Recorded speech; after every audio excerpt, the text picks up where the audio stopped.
Les États-Unis ont pris du retard dans la quête de ces armes révolutionnaires, notamment face à la Russie, numéro 1 mondial de cette technologie. Des missiles qui peuvent slalomer, manœuvrer, c'est l'arme absolue selon Vladimir Poutine dans sa quête de toute puissance. Son objectif, contourner les systèmes de défense américains. Ces armes changent la donne stratégique. C'est leur manœuvrabilité qui va vraiment compliquer la désignation de cible, l'interception en tant que telle de ces systèmes. Et donc le fait qu'ils soient manœuvrants rend toute la manœuvre défensive beaucoup plus... Un missile impossible à intercepter qui assurera la sécurité de la Russie pendant des décennies. C'est ainsi que Vladimir Poutine présente Avangard, un nouveau missile hypersonique dont il a supervisé l'essai ce mercredi. Un test final réalisé avec succès, selon le président. C'est un grand succès et une grande victoire. Le nouveau système stratégique intercontinental Avangard entrera en service l'an prochain. C'est un merveilleux et excellent cadeau de nouvelle année qui est fait à la nation. Vladimir Poutine avait dévoilé cette arme stratégique lors d'un discours en mars dernier. Il avait assuré, infographie à l'appui, que le missile, capable d'atteindre 20 fois la vitesse du son, pouvait briser les systèmes de défense antiaérienne existants. Le président russe disait alors en avoir parlé à certains homologues, mais que ces derniers n'avaient pas daigné tendre l'oreille. Personne ne nous a écoutés. Maintenant écoutez.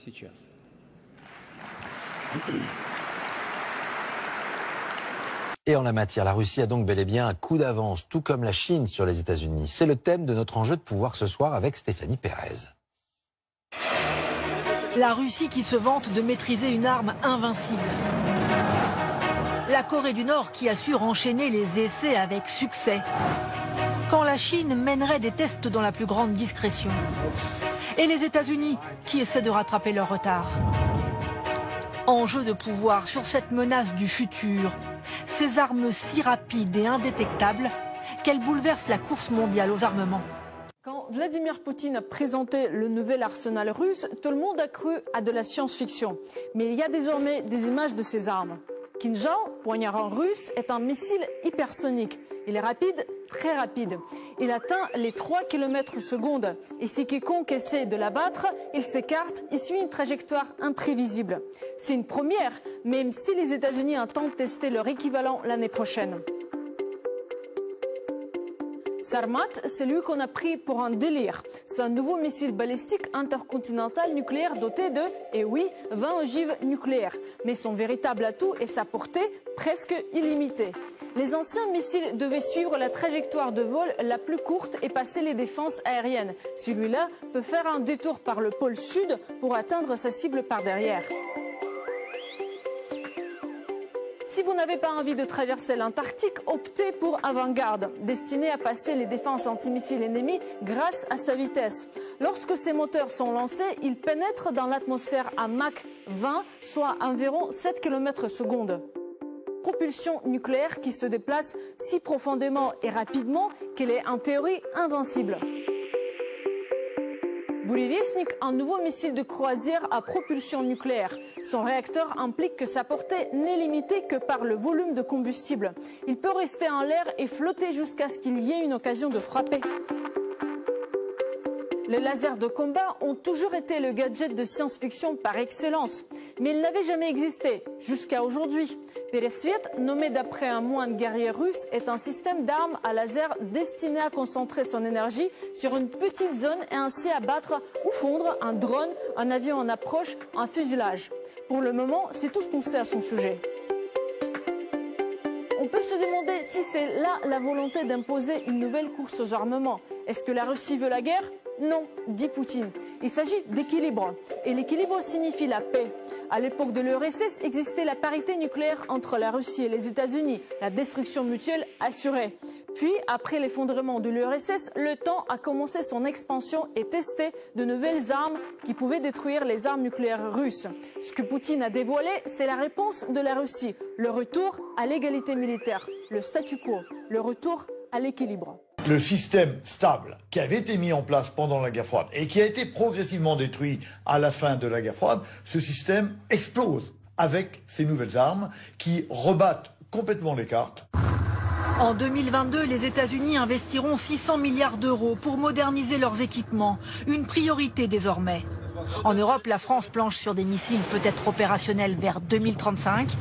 Aucun traité ne régit aujourd'hui la prolifération des armes hypersoniques. Les Russes disposent actuellement d'au moins 2 types d'armes hypersoniques. Le premier est destiné à emporter une charge nucléaire pour frapper n'importe quelle cible sur la planète.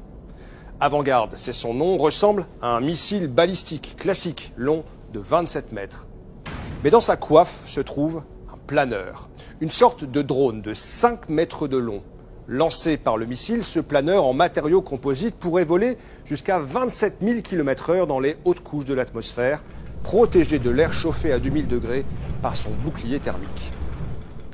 Là où un missile balistique classique monte dans l'espace et suit une trajectoire en cloche, prévisible par la défense ennemie, Avangard, lui, reste à plus basse altitude.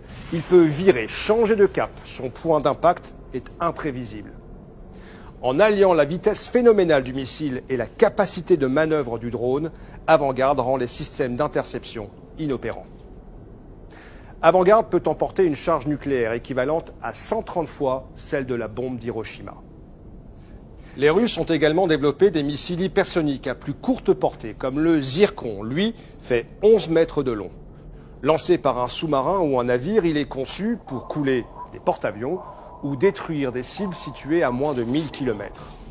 Sa vitesse atteindrait Mach 9, soit 11 000 km/h, assez pour former une enveloppe d'air surchauffé qui le rendrait presque invisible au radar, ne laissant que quelques secondes aux cibles pour réagir.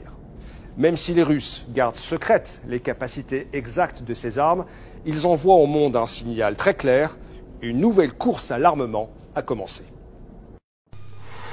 Il faut se rendre compte que les États-Unis ne sont plus la première puissance économique du monde, c'est la Chine, et ils ne sont plus la première puissance militaire du monde, c'est la Russie. Au cours de la guerre de Syrie, que les forces de l'OTAN ont perdu, au cours de la guerre de Syrie, la Russie a expérimenté toutes sortes d'armes nouvelles qui sont sans commune mesure avec les armes de l'OTAN. Et le week-end dernier, la Russie a montré qu'elle dispose de lanceurs qui lui permettent de détruire d'un point de vue nucléaire n'importe quelle cible, n'importe où dans le monde, sans qu'on puisse l'en empêcher. Parce qu'elle dispose, elle l'a montré, de lanceurs hypersoniques qu'elle a pu utiliser depuis des sous-marins, depuis des navires de surface, depuis des avions bombardiers et depuis des camions. Elle peut tirer ces lanceurs hypersoniques et détruire ce qu'elle veut. Il est impossible de les arrêter parce que ça va beaucoup trop vite. Pour le moment, il n'y a aucun moyen d'interception. Donc en quelques minutes, elle peut détruire ce qu'elle veut n'importe où dans le monde. Et il faut bien se poser la question si un jour elle ne va pas devoir utiliser ce type d'armes contre le Pentagone, la Maison Blanche et le Congrès des États-Unis.